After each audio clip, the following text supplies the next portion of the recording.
I'd like to welcome everybody to the Water Association of Kern County, our first ever webinar. We're delighted to have Tim Quinn, who is the former Deputy General Manager of Aqua here, and Deputy General Manager of Metropolitan Water District. And of course, he was with Aqua, the head man there, for 11 years. And most recently established himself with Stanford, and he'll give a little bit more on that. You know, the Water Association, despite this COVID-19 situation, is still working very hard. You know, normally we have our bi-monthly meetings, and we haven't been able to do that at the Art Association of Bakersfield.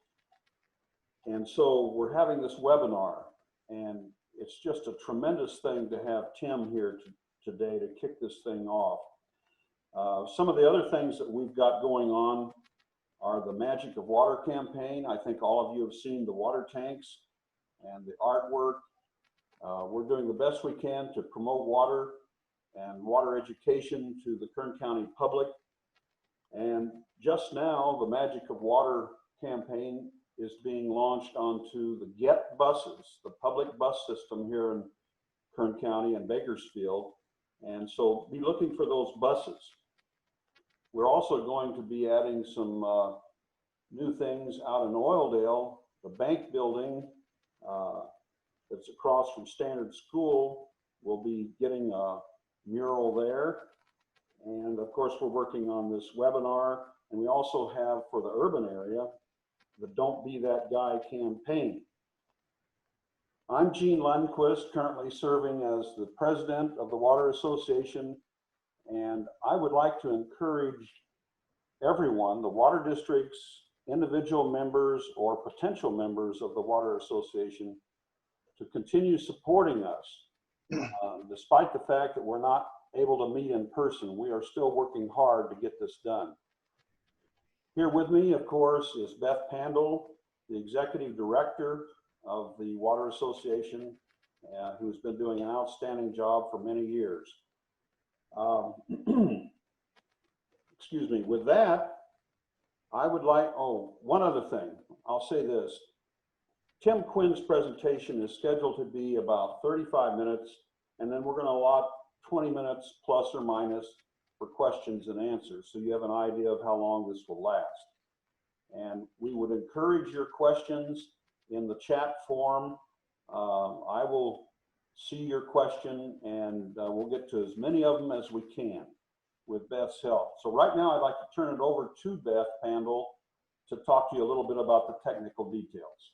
Just a little bit. You're all probably pretty familiar with this, but if you would like to ask Mr. Quinn a question, there is a Q&A tab down at the bottom of your screen. You can type in a question there, and then we'll have the chat room open as well. If you have things you want to talk about amongst yourself, or if you're having any technical issues, let me know there. But that's a little bit on how you can participate in this. Otherwise, we don't see you, we don't hear you. So that's the only way we know what you're thinking. So with that, and let me, sorry, Gene, one more thing. I am recording this, and so I'll be putting it on our webpage and our social media probably by the end of the week, for anybody who hasn't heard it. All right, thank you, Beth. With that, I'd like to turn it over to Dr. Tim Quinn.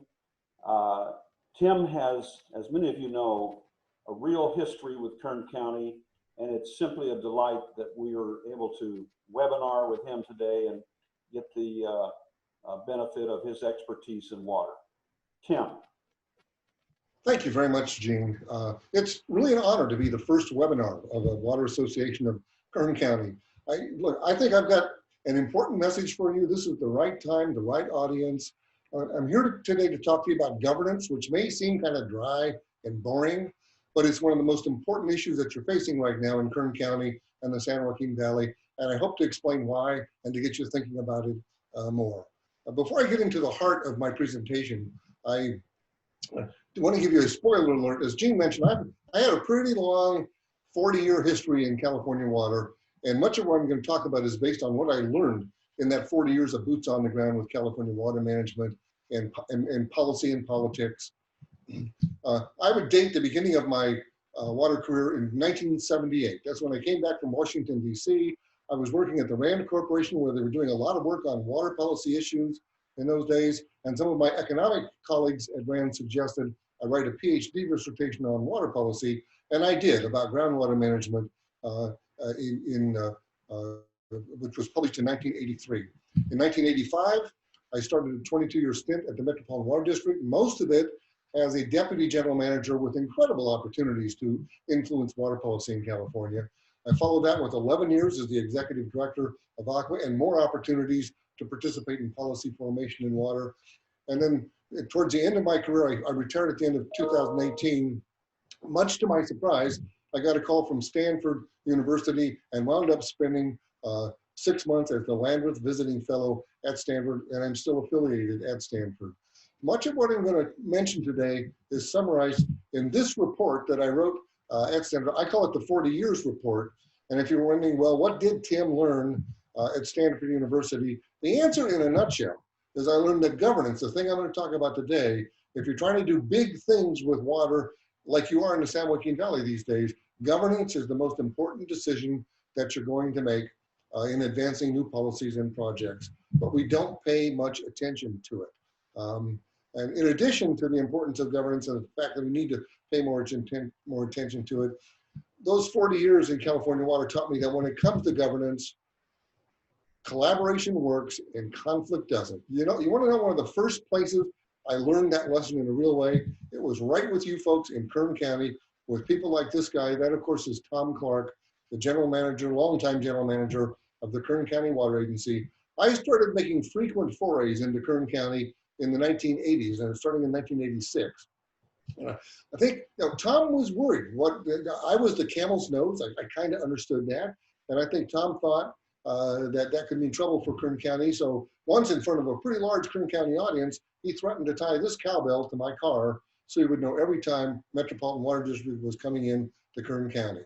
I think Tom thought I was the camel's nose and that Met was going to come up and throw its weight around in Kern County to the detriment of the constituency that he served. In fact, I had no intention of doing that. I had, after all, been invited up here by people like this. That's Howard Frick and Cliff Trotter, who were the leaders of the Arvin Edison Water Storage District. And their brilliant consulting engineer, Bob Edmondson. Bob had an idea. It was an outside-the-box idea of an urban ag partnership to build infrastructure and store water underground in a bigger way in Kern County. And we, of course, thought it was a great idea. Guess what? Most everybody north of the Tehachapi Mountains, except for Arvin Edison, thought it was a terrible idea. We faced a lot of opposition. And we knew we couldn't just roll over that opposition. Instead, we didn't have this language at the time, but we launched a collaborative process to try and win over support. And it turned out to be a very, very long road. Eventually, we negotiated the Monterey Amendment to the state water contractors. That dealt with a lot of Kern County concerns and other state water contractors' concerns in the Department of Water Resources.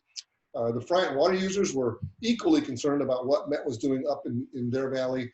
And I wound up with Howard and Steve Collop was the engineer manager by that time. We spent 6 months in Visalia negotiating with the Friant Water Authority leadership.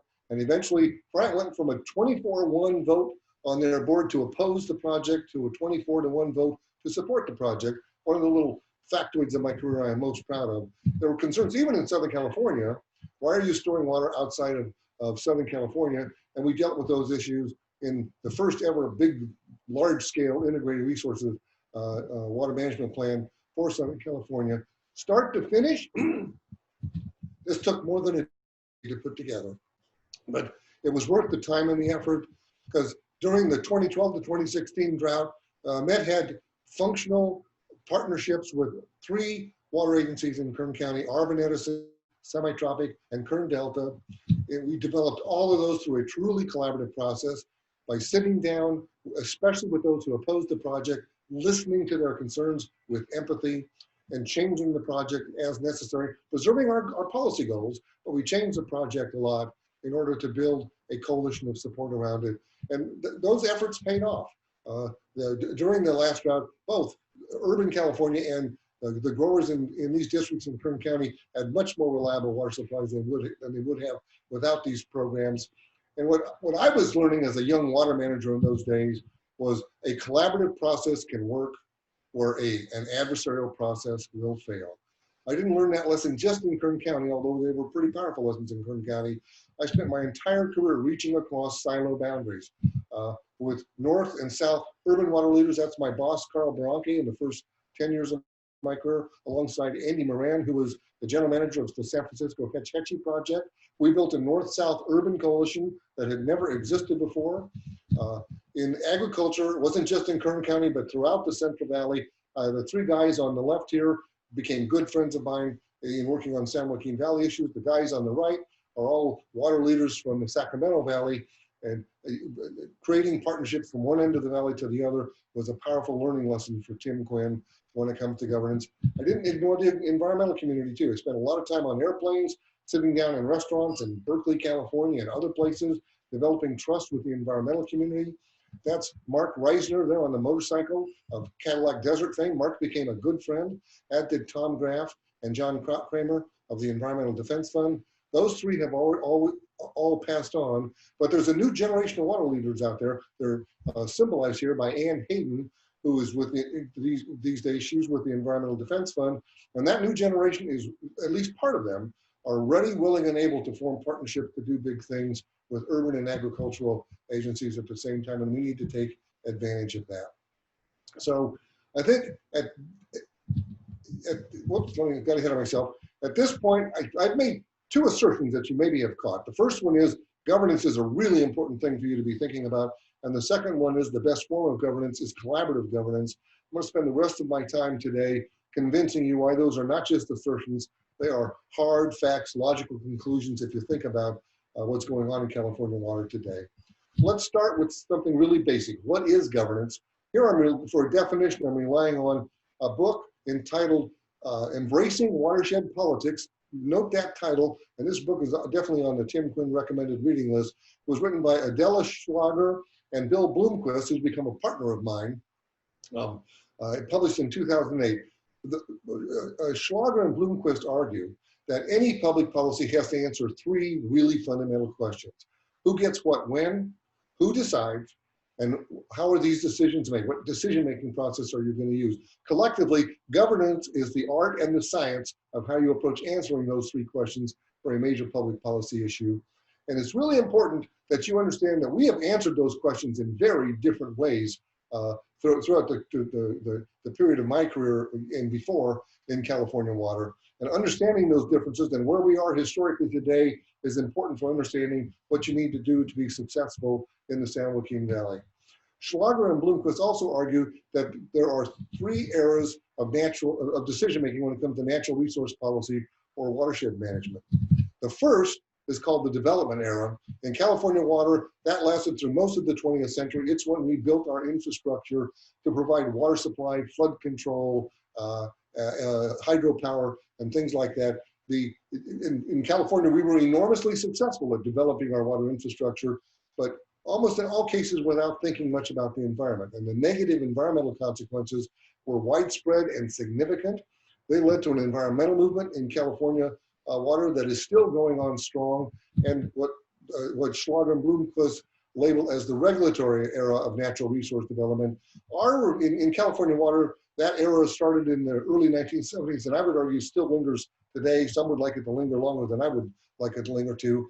I think a logical evolution of these first two eras of decision-making is Schlager and Bloomquist call the collaborative era. And we started experimenting with collaboration in the 1980s, but I would argue we're still not in a true collaborative era in California water, and we need to figure out a way to get there. Just as there are three eras for natural resource decision-making, there are three types of decision-making processes. This I learned from reading two political scientists at UC Berkeley, Ansel and Gash, who wrote an article that was also on my recommended reading list in 2007. They argue there are three different types of decision-making processes. The first is managerialism.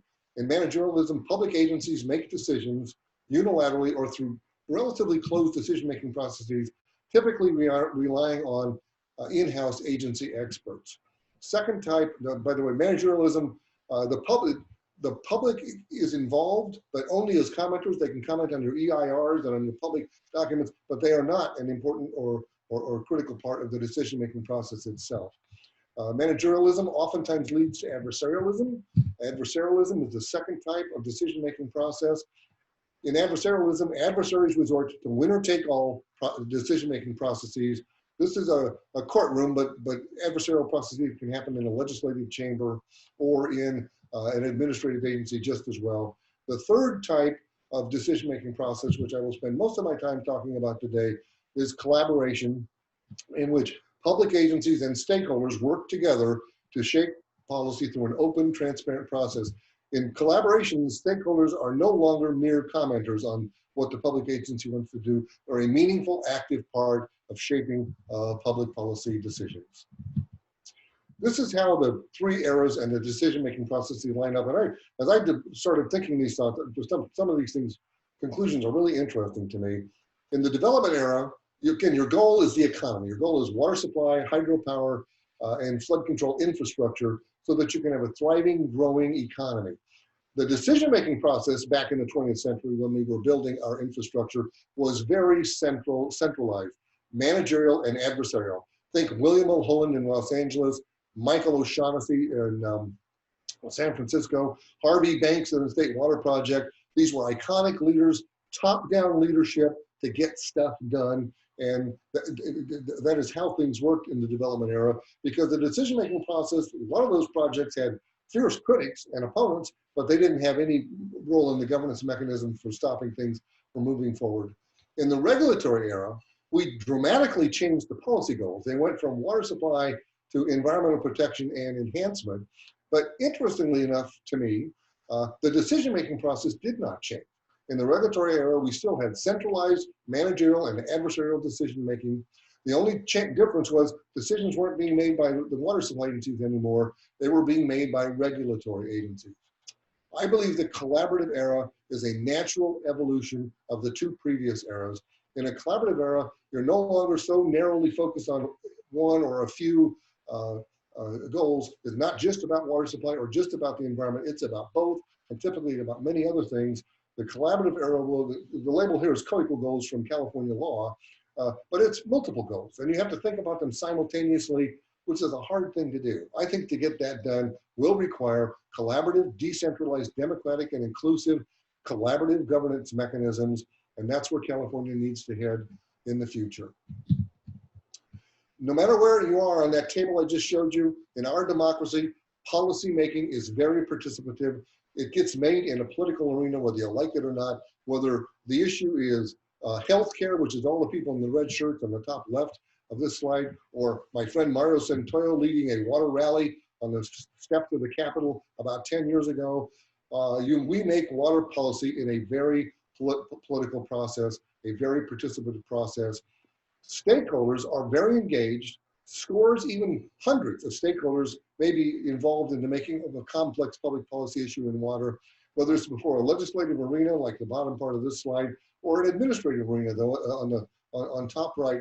Stakeholders are very, very engaged. No matter what happens, you can't avoid politics if you're managing natural resources.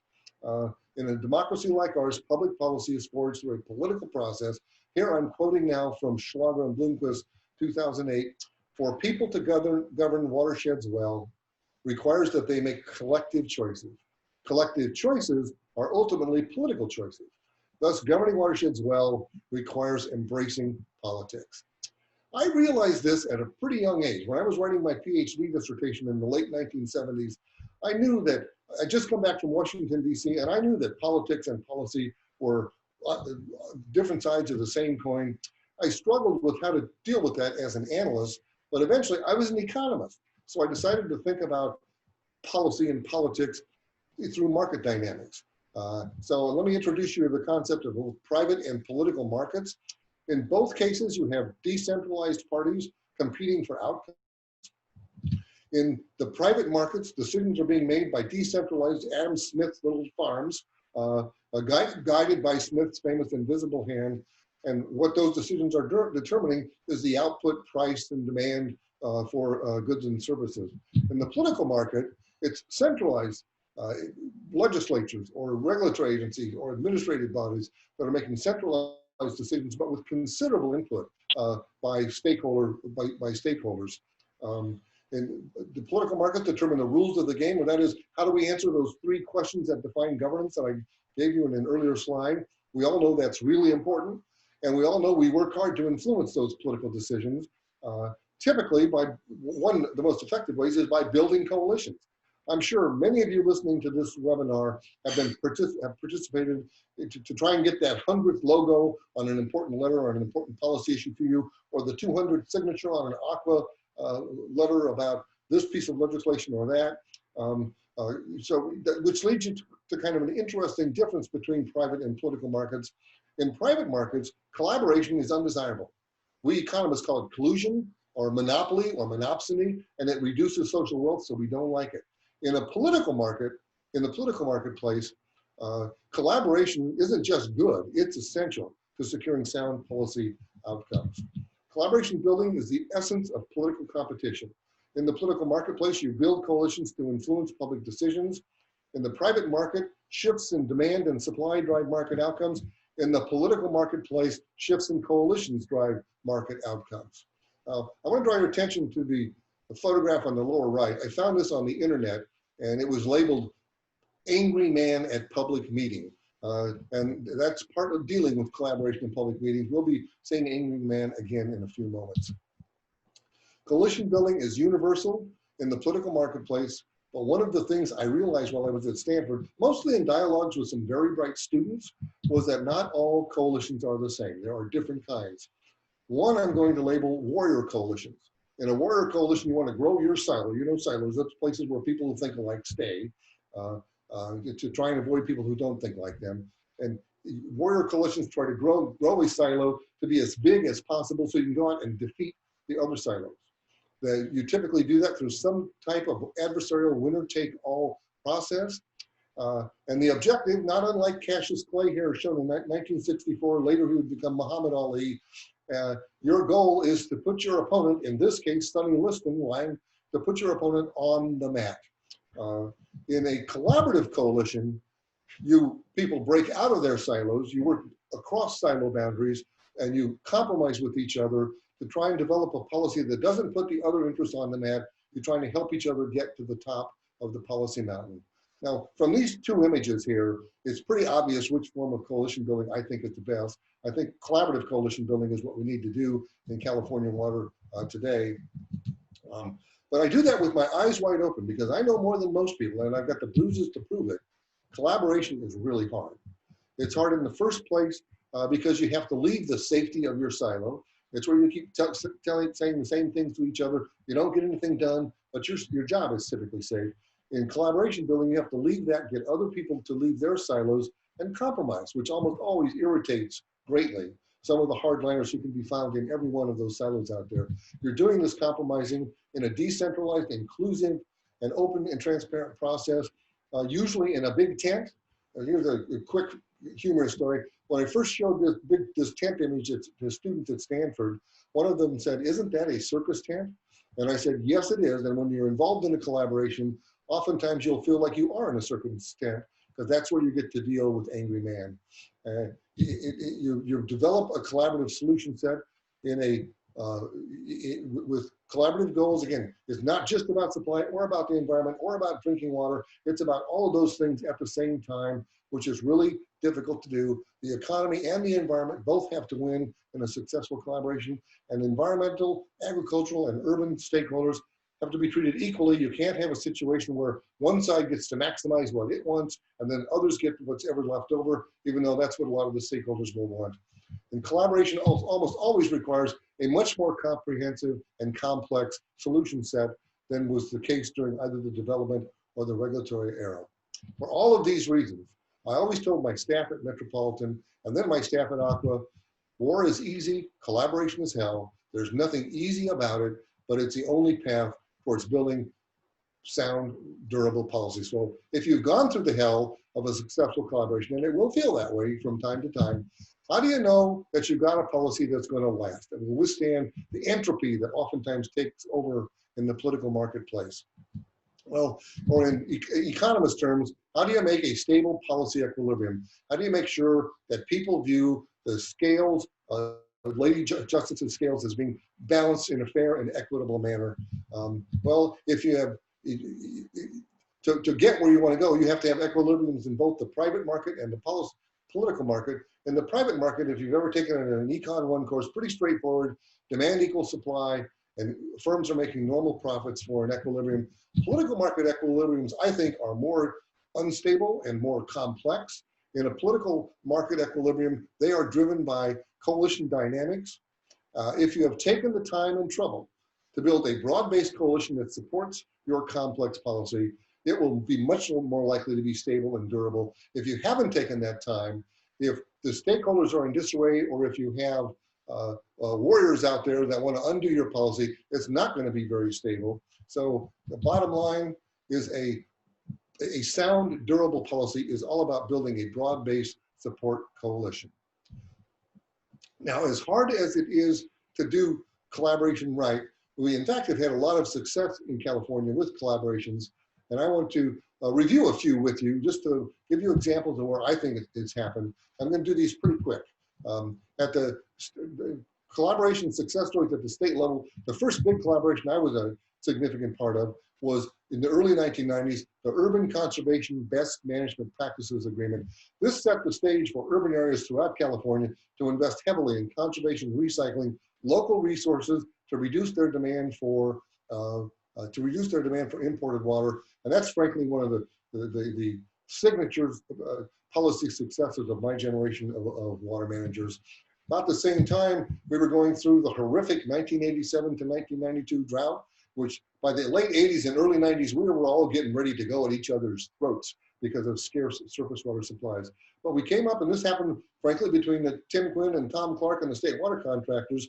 We helped the state create a collaborative, market-driven mechanism. We called it the 1991 Drought Water Bank. There were a couple of other water banks through the 1990s, but these collaborative, market-based tools allowed us to manage that drought pretty effectively and to push the adversarialism to the side. Again, one of the things I was most proud of during the course of my career. In 1994, environmental stakeholders worked with urban and agricultural stakeholders to create the 1994 Bay Delta Accord. Wasn't perfect, but it did stabilize the system for about a decade plus. This photograph, by the way, is Pete Wilson and Governor Pete Wilson and Secretary of Interior Bruce Babbitt celebrating the accord with a packed stage, and we're going to come back to that image in just a few moments. Other successes at the state level, here's one that was really important to Kern County, the Monterey amendments to the state water contracts. Some environmentalists didn't like them very much. We probably should have been more inclusive in our process than we were, but it certainly set the stage for modern water management amongst the state water contractors. Again, one of the successes in my career that I'm very proud of. In the 21st century, we've had a lot of collaboration on truly historic legislation, the 2009 Delta Reform Act, 2014 passage of SGMA. I know that there are probably different views about SGMA out there. Also in 2014, the overwhelming passage of Proposition 1. It was the 7th water bond that I worked on. They're all collaborative affairs and raised tens of billions of dollars for better water management in the state of California.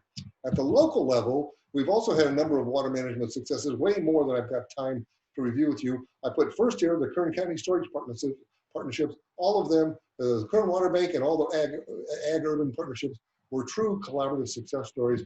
Urban integrated resources water management plans, also ags, but they're not just places where you diversify your supply. Each and every one of them was an experiment in governance where you increase your involvement with the public while you were diversifying your supplies.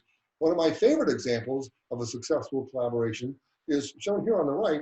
That's the East Bay Municipal Utility District in Sacramento County diversion point on the Sacramento River, just south of Sacramento as you're entering or leaving the city on Interstate 5. For 20 years, East Bay Mud went through an adversarial process to try and get a diversion point for its CVP contract water upstream on the American River at Lake Natomas. And they were getting nowhere. They had fierce opposition from water supply agencies in Sacramento County. They had fierce opposition from fishery champions on the American Rivers fisheries. Finally, East Bay Mud decided to go the collaborative route, and they worked with the fishery interests and they worked with the Sacramento County interests. And within a couple of years, they were building this the Freeport water diversion point. Now, some of you may be thinking that's not very fair. East Bay Mud now has 2 peripheral canals, and we have none. But what I want you to focus on is how did they get this accomplished? Through collaboration. A couple of quick examples of collaboration focused on natural resources, on fisheries. I was heavily involved in the 3 on the top, the Butte Creek Salmon Restoration Project, Yuba River Accord, and the Battle Creek Restoration Project. They were remarkable success stories in improving things for the fisheries while protecting, even enhancing local water supply reliability. A nod to the Colorado River on the bottom of this slide.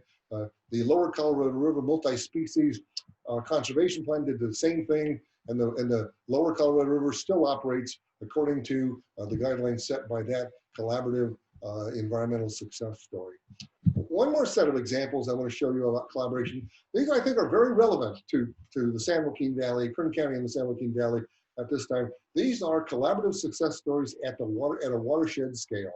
The 2 on the top represent the San Gabriel River Basin and the Santa Ana River Basin.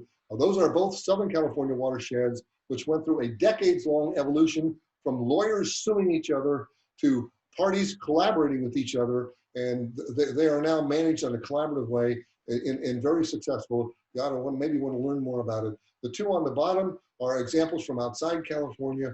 The Yakima River Basin, which has relatively recently developed a very complex collaborative governance mechanism and water management plan that involves environmentalists and water supply owners and tribes and others, and it seems to be getting off the ground rather well. Lower right is the Platte River Basin, which isn't just here because this is where I was born and spent my first 13 years in western Nebraska.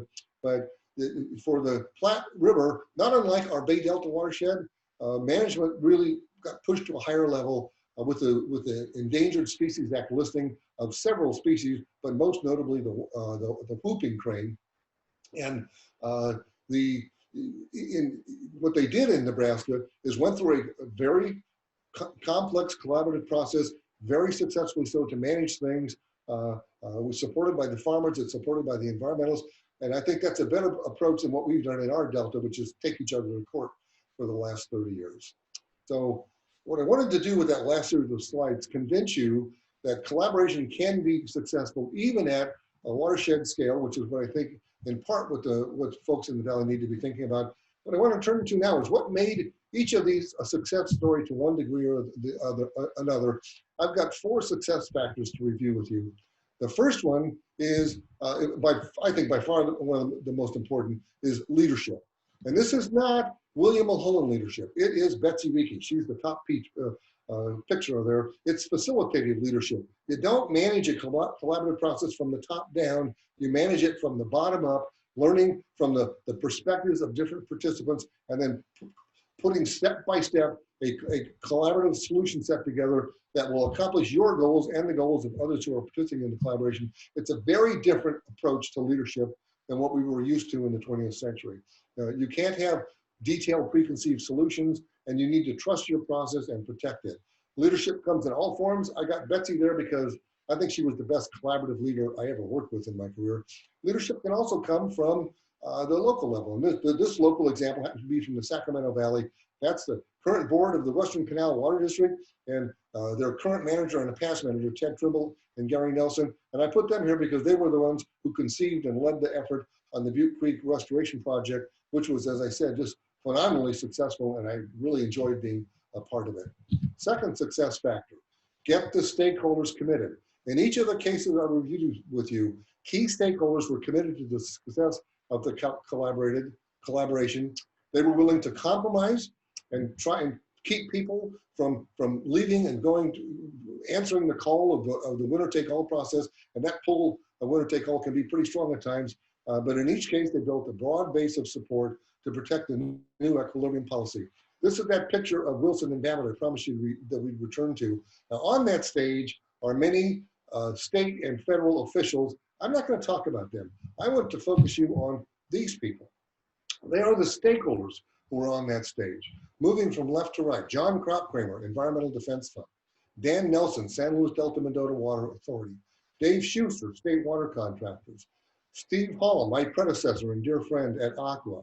Bonnie Herman, who represented Southern California Industry. Gary Bobker, the Bay Institute, another environmental organization that was committed to the accord. And then last, hiding behind Jim Strzok, who was the Secretary of the Environmental Secretary for California, is my boss at the time, Woody Wood-Raska. The point I want to make here is if you want a success, you have to be prepared to take the time and make the compromises that are necessary to fill up that stage when you announce success. Next success factor is institutional design. This is the one you'll work hardest at, the one that's most difficult. In terms of the institutional design of most of the examples I've given you, most of them had big tents of one form or another. They all operated through open, transparent, and inclusive processes. They addressed their critics, overcoming disagreements. There's Angry Man again. And another thing I want to mention about, I mentioned Bob Edmondson early on, what an entrepreneur that guy was.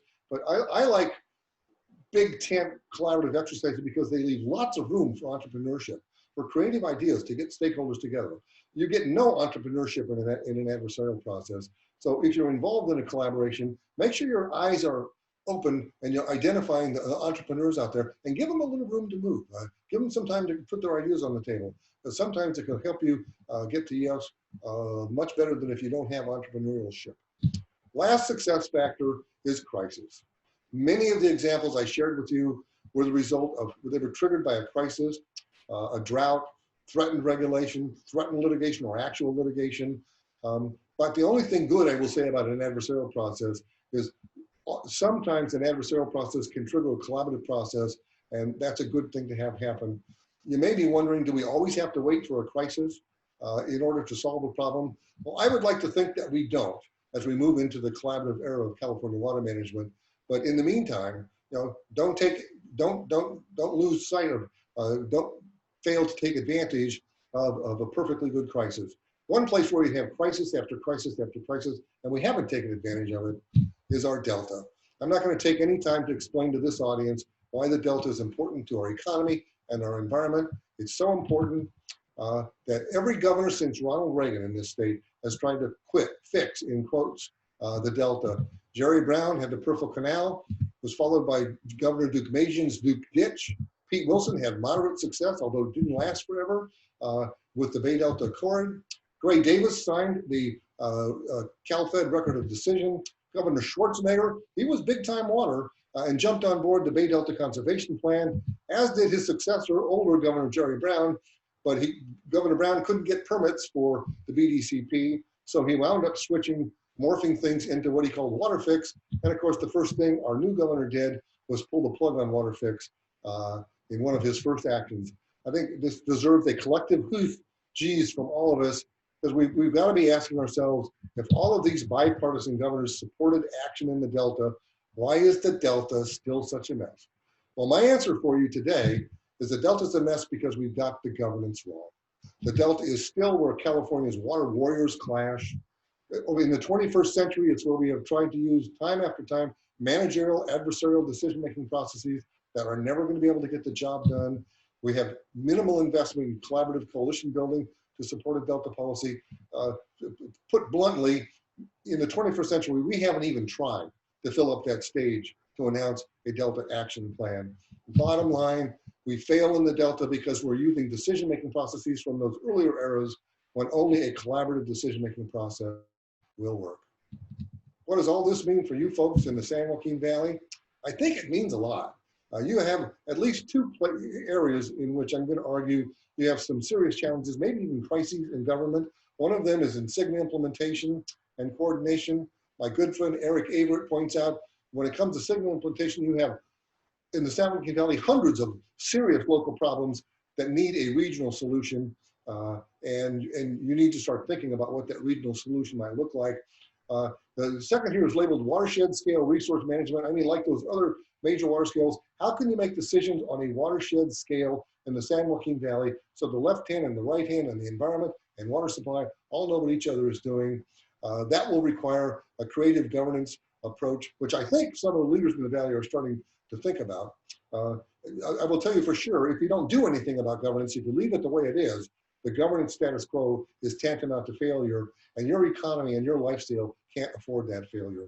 So here are some specific suggestions coming from what I've learned over 40 years for what you need to be thinking about in Kern County and the San Joaquin Valley. First, start thinking systematically about governance now. Don't delay. I happened to sit in on the Kern Groundwater Authority meeting last week, listening to Austin Ewell, and I was very encouraged at the thinking that's going on with the people that are advocating the blueprint. They clearly are starting to think systematically about governance, and that's a good thing.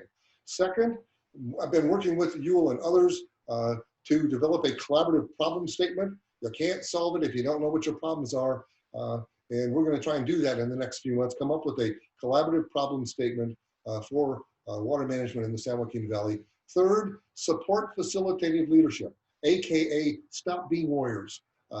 Support leaders that are willing to work with the collaborative to develop those bottom-up solutions that will eventually have a strong coalition to support where you all need to go. Fourth, hire a world-class mediator. This thing is too big to try and do it by yourself. And by the way, I'm not talking about Tim Quinn. I'm talking about somebody who can work full-time, which I don't, I'm retired. But hire a world-class mediator, work with the other stakeholder groups to figure out how to do that. Fifth, engage a diverse set of stakeholders in a big tent exercise. I mean, get the environmentalists at the table and listen to them and let them help shape the solution. Get the local environmental justice advocates at the table and let them help shape the solution, along with all the different segments that are San Joaquin Valley water management.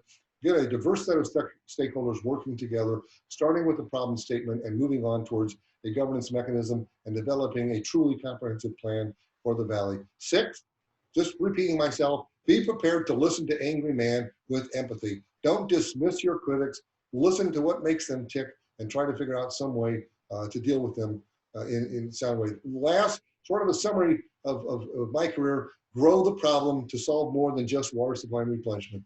You need a package, a solution set that includes water supply reliability, that includes drinking water quality, environmental habitat, and other related environmental issues. Solve more than just your narrowly focused problem to build that coalition that will support moving into a collaborative era in the San Joaquin Valley and a successful environment and economy in the San Joaquin Valley in the future.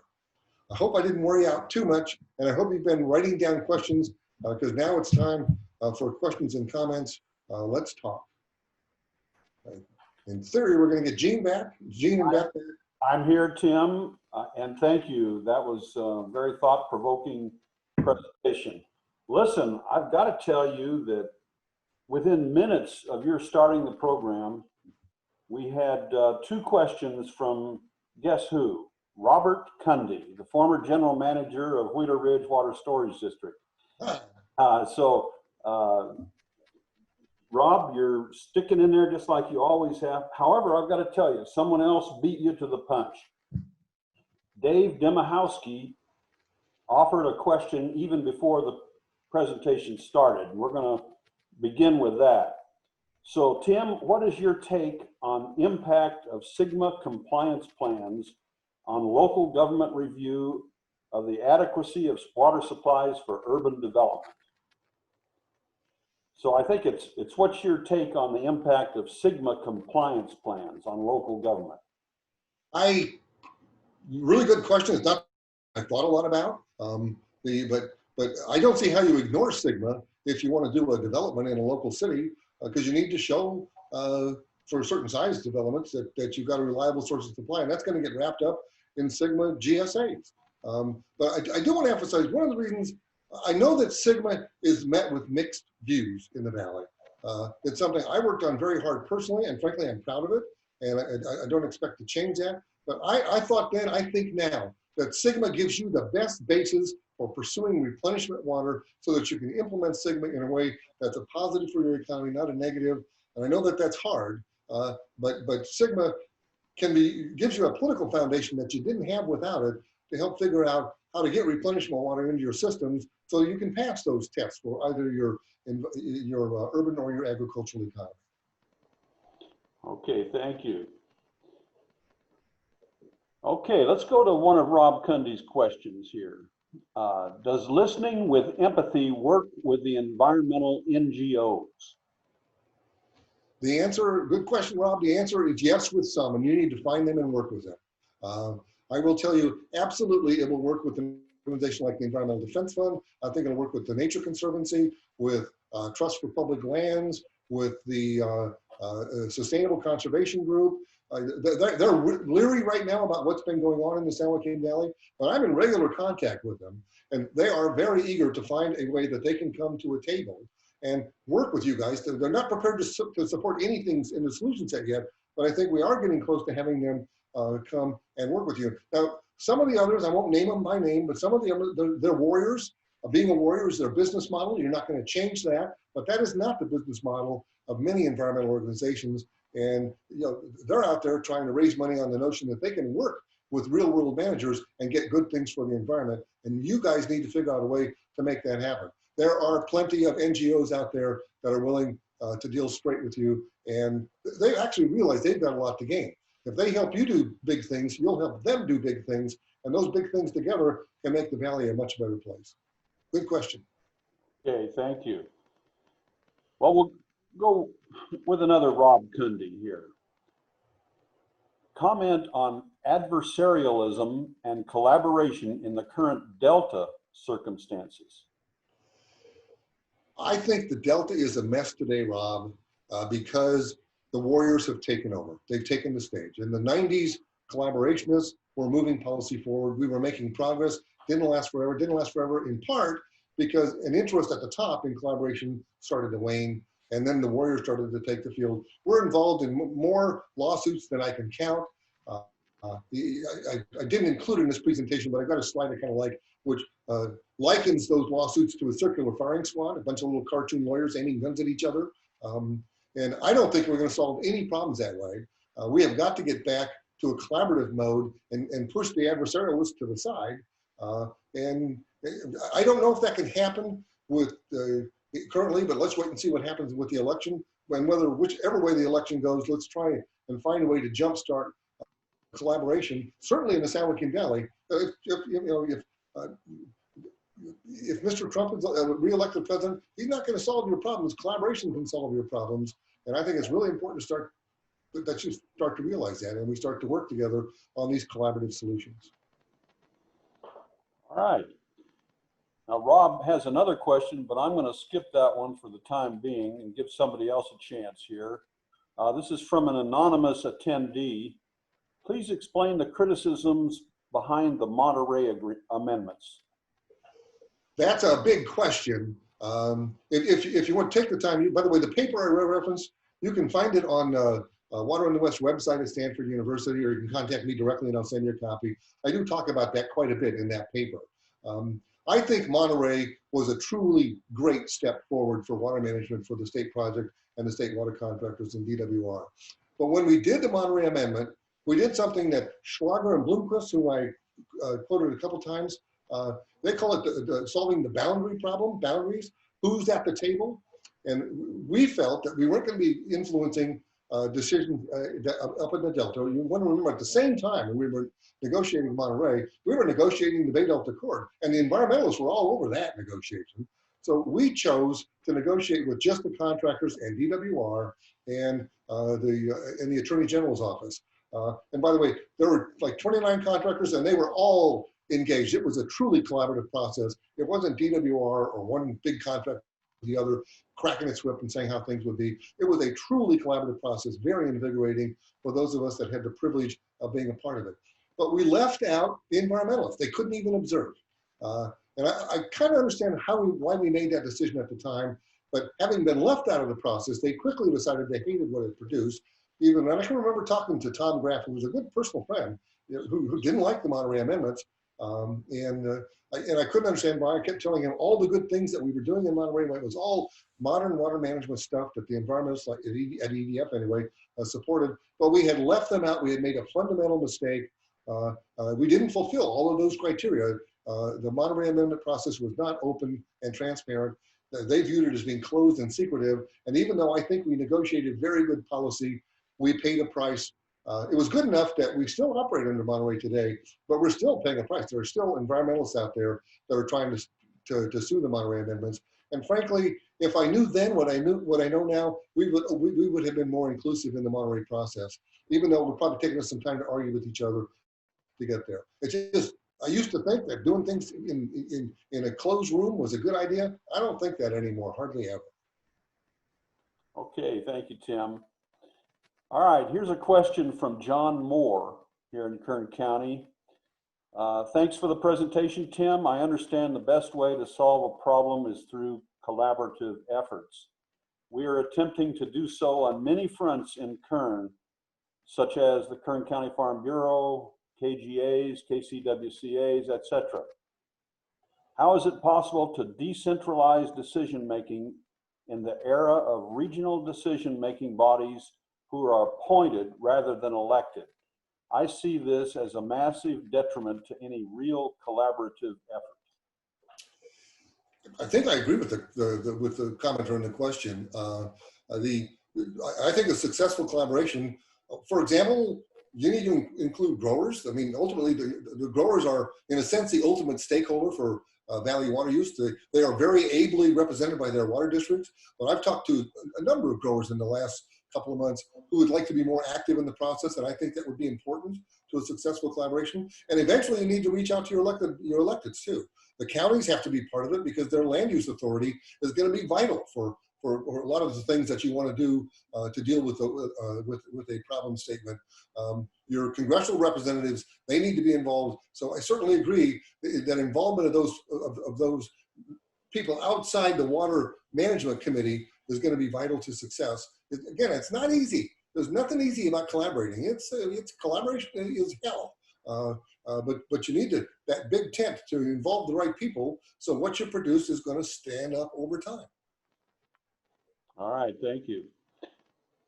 Here's one from an anonymous attendee. In what ways may drought on the Colorado River affect water users in the Central Valley via Metropolitan experiencing shortages? Good question to ask somebody from Metropolitan. I haven't been with Metropolitan for going on 15 years now. But I will tell you something I think is highly certain. No matter what happens on the Colorado River, Metropolitan Water District will keep their aqueduct full or close to full. They may not get much natural water under their entitlements for the river. If they don't, they'll do more deals with Palo Verde or with Imperial, even though that's not easy. Collaboration is hard. But I think Metropolitan will do everything that it can to keep that system, which it controls all by itself, as full as they possibly can. That certainly was the commitment when in the years that I was at Metropolitan Water District. I think it still is. Of course, you could have a meat is empty, so it doesn't do any good to buy water from the farmers. I don't think it will get so bad that you can't do those sorts of things on the Colorado River. So if I'm in the San Joaquin Valley, I would certainly do anything I could to help Metropolitan keep its aqueduct full, realizing that's going to be hard for them to do, but it's certainly in your interest to make sure that those demands don't shift north. All right. Well, here's a question from someone that's pretty familiar in this household, Andrew Pandel. He says, in regard to the SJV blueprint, for it truly to be successful, who or what interests need to be added to make it a true collaboration? They've had some dialogue with the environmental NGOs, but frankly, those environmental NGOs, they feel left out of the process right now and they're skeptical of it. Again, I've been working with some of the blueprint people as a kind of mediator between them and the environmental community in the Bay Area, because I'd like to think I have good reputations with both groups. But you need to include a healthy portion of environmental NGOs. Again, some of them, you can invite them. I've come to believe it's better to have your enemies inside the tent than outside the tent. That you can argue about that, but there are at least a half a dozen brand name environmental NGOs that would like to be part of a process. They need to be included. The environmental justice groups need to be included. I know there's some tendency to say, water agencies say, but we didn't cause that problem. We don't want to go near it. If you could make that part of a valley-wide solution, imagine what that does to the politics that you're facing when you try and go out there with a policy that has actually tapped the delta and those atmospheric rivers for some significant amount of replenishment water that's saving your economy. So the two groups I would definitely add, and then you just kind of wait and see who cares, and be thinking about it in big tent terms, not in I'm going to leave this as small as possible because it'll be easier to manage. The more, Monterey is a good example, the more exclusive you are, the higher the risk you pay down the road that someone will try and upset your apple cart. Okay. Here's one, we opened with Rob Cundy. So here's a third question from Rob Cundy. Give me your best shot, Rob. Why was the environmental water account not durable? That's a good question. That's something that we worked on with Babbitt. I was actually one of the people who conceived of the environmental water account with my friend at the time. He was the top Fish and Wildlife Service regulator in California, a man named Mike Spear. We did something called the Spear-Quinn process to put it together. And it was a sound concept, but quite frankly, we didn't have enough. What I've come to believe is, we didn't have enough water to make a difference. But what I mean by that is not we should go out and get huge amounts of water for an environmental water account. It's flows aren't as important as some of the environmentalists think they are, quite frankly. Certainly not flows that are within the management range that we have in operating our project. So I think in the end, the account wasn't terribly successful because we were moving around relatively small amounts of water that in the bigger picture of things weren't going to make much difference. I still tend to believe that concept is kind of important. One example, I mentioned the Platte River Basin. They have an environmental water account in their very interesting governance structure. And they have an environmental water account. It's about 130,000 acre feet, I think. And it's the management decisions are made by the Fish and Wildlife Service, but with a very active advisory committee that includes both NGOs and water managers, and they listen to the advice of those groups, and it works pretty effectively. But 130,000 acre feet of water in the Platte River, not far from Grand Island, Nebraska. They keep it, by the way, in Lake McConaughey. If you've ever gone bass fishing in Lake McConaughey, which I used to enjoy doing, it's enough water that it mattered and it works, and everybody knows it works. But I don't think that tool back in the 90s and the early 21st century, we weren't managing enough water to make a difference. With that said, I really like the notion of working with the NGOs to move how we manage the environment out of the regulatory arena into an asset management framework. We're not ever going to be successful in managing the environment as long as you've got regulators thinking they're going to turn this dial on the only thing they control and it's somehow going to make a big difference. It won't. They need to use their regulatory authority to trigger another collaborative process to develop new approaches to environmental management, which many of the NGOs are kind of excited about. They would like to be asset managers, to own more significant amounts of water behind storage or otherwise, and to be working with you to create really meaningful on-the-ground habitat improvements, floodplain restoration, things like that. I think one of your goals in a San Joaquin Valley collaboration should be to move the environmentalists and the regulators off of that we're going to regulate you to death with something that isn't going to solve the problem in the first place, onto turning environmental management into asset management that I think has a much higher chance of success. All right. We don't have any questions on the chat screen right now, so if anybody has a final question, they should come up with it. Oh, here's another Rob Cundy that just popped up. But before we go to Rob, Tim, you mentioned a world-class mediator regarding, the collaborative process. Since you're not available, have you got any people in mind that might be in that class? I haven't, but I will suggest to you the process we went through. Anybody that's listening to this that was involved in the Monterey agreement will remember Jim Waldo, and we could not have done it without Jim Waldo. The guy was a genius at mediation, and again, he didn't just make sure everybody had a chance to talk. He had creative ideas about how we could grow the problem and get the parties on the same page, and it was enormously successful. The way we found Jim was we did a national search, and I think you guys might want to think about that. They might, some folks might want to pick up the phone and call Waldo and see if he has any ideas. Jim is semi-retired. I don't think he's the right person for the job. And also, I don't think he's necessarily the right person for the job. But we did a search. It took about a month or two. We found half a dozen mediators around the country who had good reputations, and 3 of them we brought to Sacramento to interview. And Waldo was head and shoulders, we talked the best of the 3. But I would recommend that when you start figuring out what does governance look like as you start moving towards valley-wide solutions, get yourselves and the environmentalists and the EJ people to be searching for and interviewing a mediator that you're all comfortable with. I really think it is a key step to take. This is really too hard to do without somebody who's very skilled at recognizing where people are about to disagree with each other, where they're talking past each other, and solving those problems. It's a really valuable asset to have, and not that many people have it. Okay. Now, Tim, Beth has told us that this is recorded, this presentation, and it will be on the Water Association of Kern County website. And I'm assuming that the slide presentation will be available there too. Is that correct, Beth? Is that okay, Tim? Can we? Sure, absolutely. We'll post that as well. That's wakc.com. Give me a couple days. Is it possible to get a printed copy of your presentation of 40 years of California water policy? Sure, just go on the Water and the West website. It's right there. Or Gene, I'll tell you what, I will send you a copy as soon as we're done with this from my home files. Okay. And then you'll have to have somebody printed down there in Kern County. All right, we have 2 questions, and I think we can.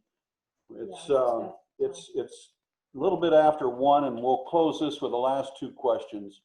From Rob Cundy, Sites Reservoir will have about 40,000 acre-feet a year of environmental water under CDFW control. But it wasn't nearly enough for the environmental water account in the 1990s. Is it enough in 2020? Rob, probably not. But frankly, I don't regard that as chiseled in stone. Again, I think we need to get the environmentalists to talk about what kind of assets. The people in sites, they didn't want an environmental water account, for lack of a better term, that was that small. They wanted something bigger, and the state bureaucracies shut them down.